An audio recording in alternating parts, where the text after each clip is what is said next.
Hello everyone, I am SJ and I'm back with the review episode 7 of Naruto.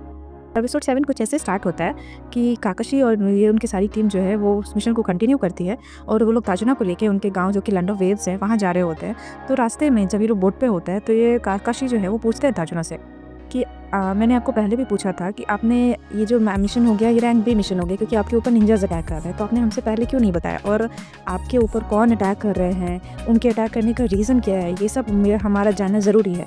अगर आप नहीं बताएंगे तो फिर हम इस मिशन को कंप्लीट नहीं कर पाएंगे बिना ये सारी इन्फॉर्मेशन रहे। तो फिर ताजुना बोलते हैं कि अच्छा ठीक है, अगर ये बात जानना तुम लोग के लिए इतना ही ज़रूरी है तो फिर मुझे बताना ही पड़ेगा, मेरे पास कोई ऑप्शन नहीं है। तो फिर ताजुना बोलते हैं कि गातो नाम का एक आदमी है जो कि बहुत ही फेमस है, वो बहुत बड़ा आदमी है और वो मेरे ऊपर अटैक कर रहा है। तो काकाशी बोलते हैं गातो कंपनी का मालिक है, वो तुम पर अटैक क्यों कर रहा है। फिर ताजुना बोलते हैं कि वो नहीं चाहता कि हमने जो ये गांव में ब्रिज बना रहा हूँ ये ब्रिज बन के कंप्लीट हो, क्योंकि उसका जो काम है पूरा शिपिंग का काम है, पूरा ट्रांसपोर्टेशन का काम है। तो वो इस गांव पे भी पूरा शिपिंग का उसके अपना कब्जा बनाना चाहता है, यहाँ का मालिक बनना चाहता है। अगर ये ब्रिज बन जाएगा तो सारा आदमी जो है वो ब्रिज को यूज़ करके अपना घर चलाएगा अच्छे से, तो फिर वो उसके अंडर कोई नहीं रहेगा। तो वो पूरा मेरे गाँव के ऊपर अपना कंट्रोल बनाना चाहता है और उसी शिपिंग के थ्रू वो अलग गलत काम भी कर रहा है, निंजाज को लेकर कुछ वो सब कर रहा है। इसी वजह से वो मुझ पर अटैक करवा रहा है ताकि मैं ये ब्रिज ना बना पाऊँ और वो जीत जाए फाइनली और उसका कंट्रोल रहे इस पूरे गांव पे। तो मुझे अगर तुम लोग मेरी हेल्प नहीं करोगे तो क्या ही होगा, ज़्यादा से ज़्यादा मेरी एक बेटी है वो मेरे लिए रोएगी, मेरा एक छोटा सा ग्रैंड चाइल्ड है वो मुझे वो देख कर रोएगा, बाकी क्या ही फ़र्क पड़ेगा। तो इमोशनली वो थोड़ा ऐसा बोलता है। और इसीलिए मैंने तुम लोग को पहले नहीं बताया क्योंकि मेरा गाँव जो है वो बहुत एक गरीब सा नेशन है, बहुत हमारे पास पैसे नहीं है। तो अगर मैं पहले तुमको बताता कि मेरे ऊपर निंजाज अटैक कर रहे हैं तो ये रैंक बी का मिशन था, डेफिनेटली तुम लोग को ज़्यादा पैसे देने पड़ते, तो इसीलिए मैंने तुम लोग को सच्चाई नहीं बताई।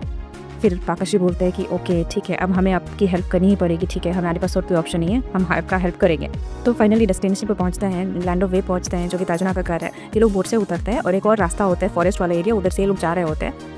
फिर ये नारुतो जो है अपना पागलपंती दिखाता है, फिर से अपना ओवर स्मार्टनेस दिखाता है। वो अपना नाइफ जो है इधर फेंकता है उधर फेंक रहे हैं, अरे इधर कोई है उधर कोई है, जान उसकी स्मार्टनेस अपना दिखाने के चक्कर में। तो उसी में क्या होता है ना, एक बार उसका नाइफ जो है रैबिट को लग जाता है, वो लोग जाके देखते हैं। तो काकाशी देखते हैं कि ये रैबिट, ये तो व्हाइट स्नो रैबिट है, ये तो यूजुअली हमेशा दूसरे कलर में रहते हैं और जब ठंड होती है विंटर के सीजन में ही ये लोग अपना कलर चेंज करते हैं जो कि व्हाइट में होता है। अभी विंटर तो है नहीं, तो मतलब इस रैबिट को किसी ने अपने घर में ही रखा हुआ है और उसको ये सब्स्टिट्यूशन जुट्सु है, ये कुछ तो भी जुट्सु यूज़ करके किसी ने किया, मतलब हम पर अटैक होने वाला है। ये काकाशी इतना सोच ही रहे होते हैं तभी एक पीछे से किसी को दिखाता है जो कि पेड़ पे खड़ा होता है और वो पीछे से सीधा अटैक करता है। और काकाशी ऐसे पीछे होकर देखते हैं और बोलते हैं, सबको बोलता है कि सब लोग नीचे झुक जाओ, कि सब लोग ऐसे नीचे झुक गए और तो वो बहुत बड़ा सा तलवार उन लोग की तरफ आ रहा होता है, वो जाके पेड़ में लग जाता है।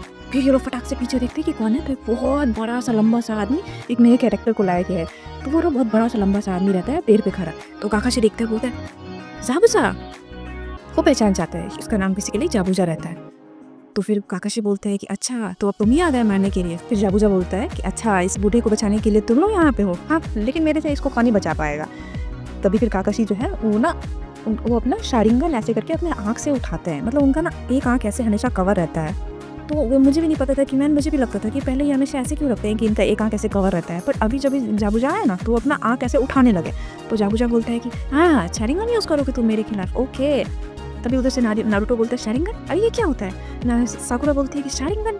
तो जाबुजा बोलता है कि मुझे नहीं पता था कि काकाशी तुम्हारा शारिंगन मुझे इतनी जल्दी देखने को मिलेगा, बट चलो मैं इतना लकी हूँ कि मुझे शारिंगन देखने को मिलेगा फाइनल। फिर काकाशी जो है अपना ऐसे उठाते हैं, उनका आँख जो है ना पूरा ऐसे लाल रहता है बेसिकली। फिर नारुतो बोलता है कि अरे कोई मुझे बताएगा कि ये शारिंगन क्या है, इनकी आंखें ऐसे क्यों है, क्या है ये। फिर सास्के बोलता है कि ये जो शारिंगन है ना ये बेसिकली स्पेशल टाइप का आई है जिसमें कि ना स्पेशल पावर होता है कि वो आपके ओपोनेंट की एक्टिविटी को बहुत फास्टली देख पाते हैं, ओपोनेंट को ना कॉपी कर पाते हैं, मतलब बहुत स्पेशल फीचर्स होते हैं इसमें। तो मुझे थोड़ा बहुत समझ आया बेसिकली अभी तक इतना। अब देखते हैं शारिंगन का और क्या यूज़ होता है।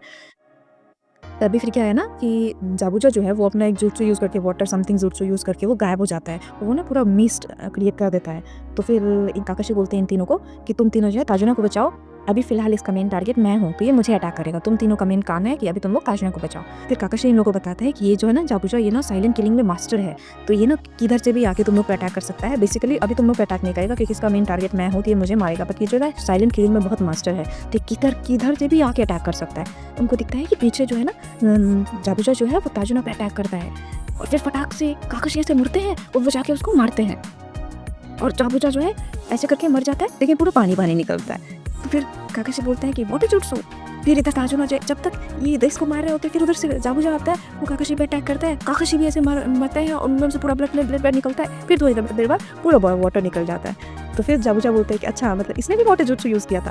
तो फिर पीछे से काकाशी आते हैं और वो जाबुजा के इस पे ऐसे करके नाइफ लगा देते हैं और बोलते हैं देखो हिलने का कोशिश भी मत करना, मैं तुम्हारे पीछे हूँ, अब तुम मेरे अंडर कंट्रोल हो तो तुमको मैं मार सकता हूँ। तो फिलहाल अभी यहाँ पर ख़त्म कर दिया है एपिसोड 7। तो अगर ओवरऑल बात की जाए ना, तो इनका जो ये फाइट सीन दिखा रहा है ना, कौन किस पे अटैक कर रहा है, कौन कौन सा जुत्सु यूज़ कर रहा है, ये थोड़ा इंटरेस्टिंग हो रहा है। और अगर बेस्ट मोमेंट की बात की जाए तो जब उसने ऐसे स्टार्टिंग में हटाया ना, मेरे लिए बेस्ट था। मतलब मैं थोड़ा सरप्राइज हो गई कि ये रेड कलर का आँख ये क्या है, पर थोड़ा वो सरप्राइजिंग था और थोड़ा इंटरेस्टिंग भी। ये जो जाबुजा का नया कैरेक्टर आया है ना, तो वो भी थोड़ा इंटरेस्टिंग हो रहा है कि हाँ देखते हैं ये कितना, इसका जो ये बड़ा सा तलवार देख के मुझे बहुत डर लगता है कि बाप रे, ये तो लगता है खट से ऐसे मारेगा और किसी को मार देगा। देखते हैं अब आगे और मतलब इंटरेस्टिंग हो रहा है या बोरिंग हो रहा है। फिलहाल तो मुझे ये फाइट इंटरेस्टिंग लग रहा है। तो फिर मैं मिलती हूँ आप लोगों से एपिसोड 8 में। Till then bye bye.